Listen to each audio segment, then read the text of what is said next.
Good evening, dear children. I brought Contemporary Centers of Power Part 4, and in last topic we have discussed the European Union, its functions, various functions. और थोड़ा सा बता देती हूँ मैं, जैसे कि हमने मिलिट्री फंक्शंस पढ़े थे, पॉलिटिकल एंड डिप्लोमेटिक पावर्स पढ़ी थी, इकोनॉमिक पावर्स पढ़ी थी. अब चैलेंजेस क्या हैं? Challenges to European Union. इस टॉपिक में हम पढ़ने जा रहे हैं कि यूरोपियन यूनियन को क्या क्या चैलेंजेस फेस करने पड़ते हैं, क्या क्या प्रॉब्लम इन्होंने फेस करी है.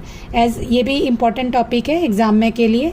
As a super national organization the EU is able to intervene in economic, political and social areas. Because ये एक सुपर नेशनल ऑर्गेनाइजेशन है, मतलब कि सारे कंट्रीज से मिलकर बनी हुई ऑर्गेनाइजेशन है. तो ये जो भी इसके मेंबर कंट्रीज़ हैं वो उसके इकोनॉमिक, पॉलिटिकल और सोशल एरियाज़ में ये जो यूरोपियन ऑर्गेनाइजेशन है, यूनियन है, ये इंटरफेयर कर सकता है. But in many areas its member states have their own foreign relation and defence policies that are often at odds with each other. लेकिन जो इसके मेंबर स्टेट्स हैं, अब बहुत सारे जो मेंबर स्टेट्स हैं जो भी आपस में, तो उनकी जो पॉलिसीज़ हो जाती हैं, फॉरेन पॉलिसीज़ हो जाती हैं, वो आपस में एक दूसरे से अपोजिट हो जाती हैं, ऑड्स हो जाती हैं. मतलब कि वो कोई किसी की कुछ फॉरेन पॉलिसी होती है तो दूसरे की दूसरी फॉरेन पॉलिसी होती है. एग्जाम्पल, जैसे कि ब्रिटेन के prime minister Tony Blair was America's partners in Iraq इन्वेशन.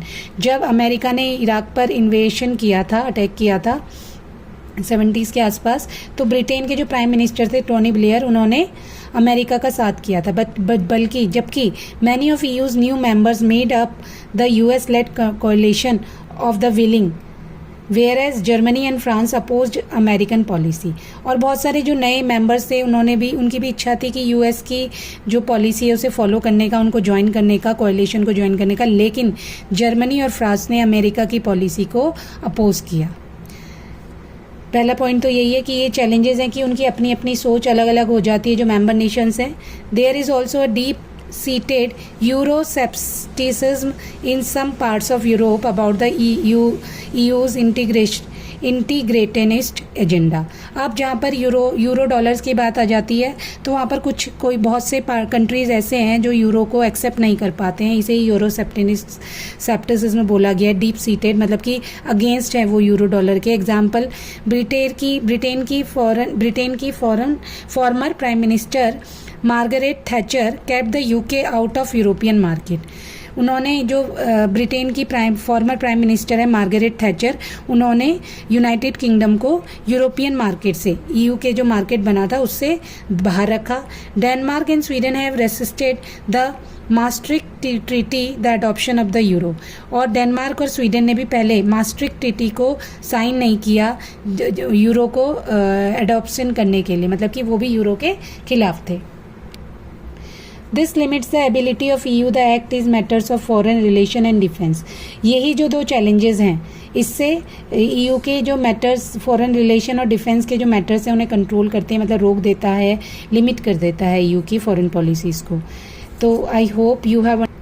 हाँ, तो इसमें दो चैलेंजेस हैं. एक तो पहला कि जो मेंबर कंट्रीज़ हैं EU के, उनकी जो फॉरेन एक्सटर्नल रिलेशनशिप है और जो कंडीशंस हैं वो एक दूसरे के अपोज हो जाती हैं सम टाइम, और यूरो डॉलर्स को सम टाइम ये कंट्रीज़, मेंबर कंट्रीज़ एक्सेप्ट नहीं कर पाए अच्छे से.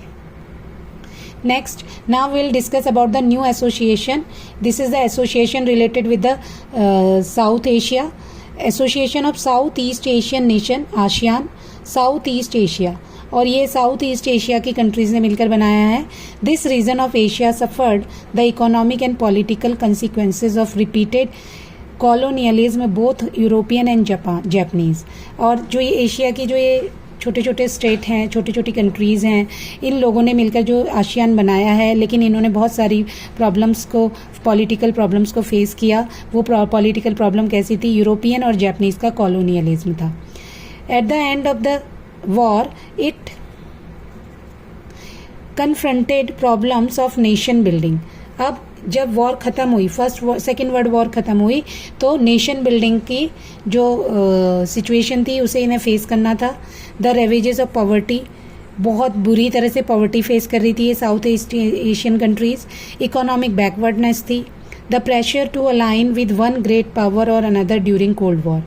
इनके ऊपर प्रेशर भी था कि इन्हें किस ग्रेट पावर के साथ मिलकर काम चलना है.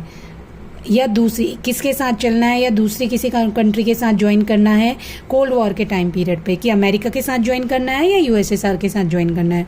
This was a recipe for conflict which the countries of south East Asia could it affords. और ये ऐसी प्रॉब्लम्स थी जिसे साउथ ईस्ट एशिया की कंट्रीज अच्छे से अफोर्ड नहीं कर पा रही थी. Now, efforts at Asian and Third World Unity such as Bandung Conference. अब ये जो एशियन की कंट्रीज़ के एफर्ट थे और ये थर्ड वर्ल्ड यूनिटी, इसे थर्ड वर्ल्ड यूनिटी भी बोला जाता है, बांडुंग कॉन्फ्रेंस को. बांडुंग में इसका कॉन्फ्रेंस होता है. And the non align movement were ineffective, और जो नैम था वो भी इतना इफेक्टिव नहीं हो पाया. Is establishing the countries for informal cooperation and interaction. किस चीज़ के लिए इनइफेक्टिव रहा? कि जो ये आपस में कंट्रीज़ थी ये आपस में मिलजुल करके काम कर सकें और मिलजुल करके रह सकें. तो यहाँ पर जो आसियान था उसका फॉर्मेशन होना बहुत ज़रूरी था, क्योंकि ये जो सिंगापुर है, अभी हम पढ़ेंगे कौन कौन से मेंबर कंट्रीज़ हैं, ये सब मिलकर के काम कर रहे थे. सिंगापुर है और आपका इधर के जो साउथ ईस्टर्न कंट्रीज़ हैं, मालदीव. तो मेंबर कंट्रीज़ थी ब्रुनेई, सिंगापुर, इंडोनेशिया, वियतनाम और भी म्यांमार.